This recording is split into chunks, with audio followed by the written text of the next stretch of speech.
Hello guys, welcome back to my channel Ashiyan record में आपका स्वागत है।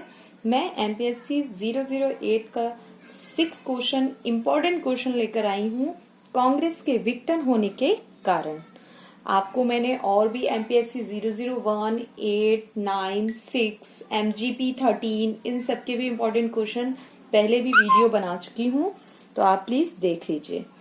कांग्रेस शासन के आधिपत्य को मिल रही चुनौतियों के कारण आवश्यक हो गया था कांग्रेस के प्रयत्न विकास के पूंजीवादी मार्ग पर बढ़ते संकट की स्थिति में एक असुरक्षित नेतृत्व द्वारा किए जाने वाले प्रयत्न नहीं थे।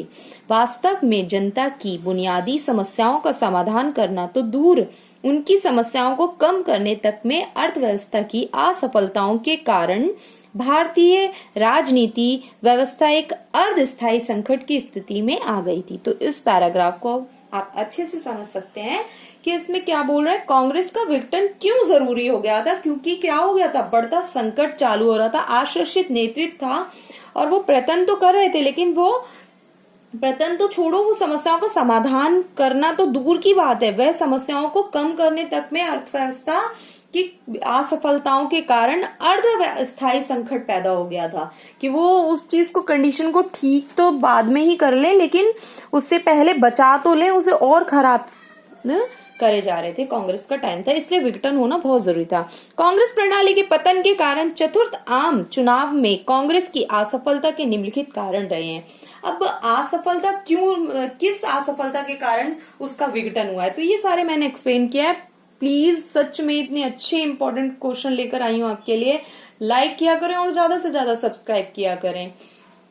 फर्स्ट पॉइंट है, चौथे आम चुनाव कांग्रेस ने पंडित नेहरू जैसे महान व्यक्तित्व के बिना ही लड़े, कि पंडित जवाहरलाल नेहरू नहीं थे।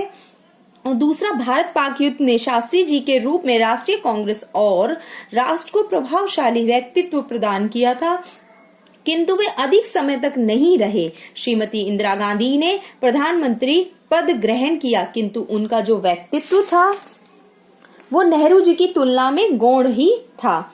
नेक्स्ट, नेहरू जी, मतलब एक तो नेहरू जी का नहीं थे वो, फिर शास्त्री जी ने संभाला काफी टाइम।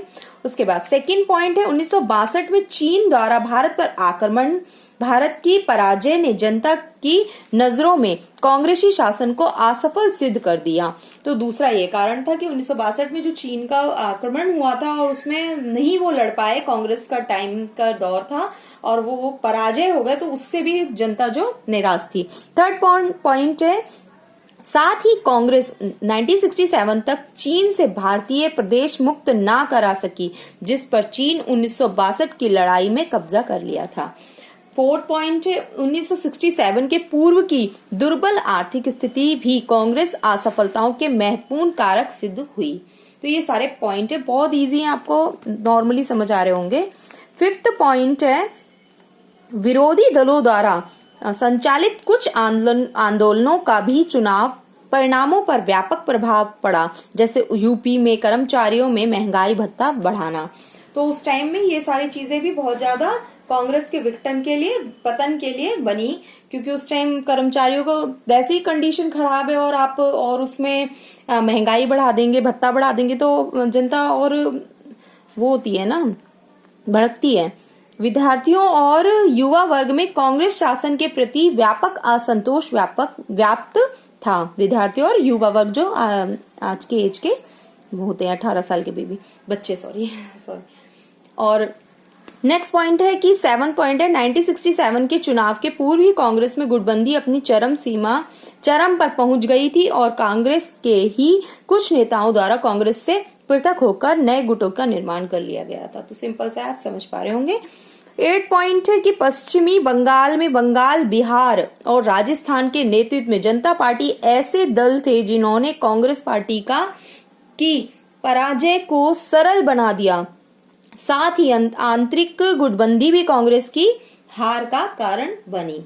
तो 8 पॉइंट भी क्लियर हो गया होगा आपको। नेक्स्ट इसमें 9 पॉइंट है, 1975 में शासन द्वारा आपातकाल की घोषणा की गई और उसका कारण आंतरिक अर्थव्यवस्था तथा अराजकता उत्पन्न होने की आशंका बतलाया गया, किंतु मतदाता इस तथ्य को भली भांति समझ गए कि श्रीमती गांधी द्वारा स्वयं को सत्ता में बनाए रखने हेतु ही आपातकालीन घोषित किया गया है। तो मतलब जनता पूरी तरीके से हर चालों को समझ रही थी कांग्रेस की। 1977 में श्रीमती गांधी की छवि कोई बहुत अच्छी नहीं थी, बल्कि धूमिल थी, जबकि जयप्रकाश नारायण की छवि काफी उज्जवल थी। ऐसी स्थिति में इंदिरा गांधी ने जेपी पर जो आरोप मढ़े उससे वह स्वयं ही लाछित हो गई। नेक्स्ट, मतलब अपने आप को सही साबित करने के लिए वो हर तरीके के, मतलब कि उन्हें पता चल गया था ना कि अब जनता समझ चुकी है, अब हमारा विघटन हो जाएगा, तो वो बचाने की कोशिश कर रही थी हर उसमें। बट काम करना पड़ता है ना, किसी भी पार्टी हो, चाहे वो बीजेपी हो चाहे आम आदमी हो, काम करो तो जनता खुद आपको सपोर्ट करेगी। आपातकाल से आर्थिक समृद्धि का बहुत अधिक प्रचार किया गया, किंतु वह ना तो आर्थिक स्थिति अच्छी थी और ना ही जनता कांग्रेसी शासन की आर्थिक नीति से संतुष्ट थी। युवा विद्यार्थी वर्ग में कांग्रेस के प्रति अत्यधिक असंतोष व्याप्त था। आई होप आपको ये वीडियो अच्छी लगी होगी। प्लीज ज्यादा से ज्यादा सब्सक्राइब करें मेरे चैनल को।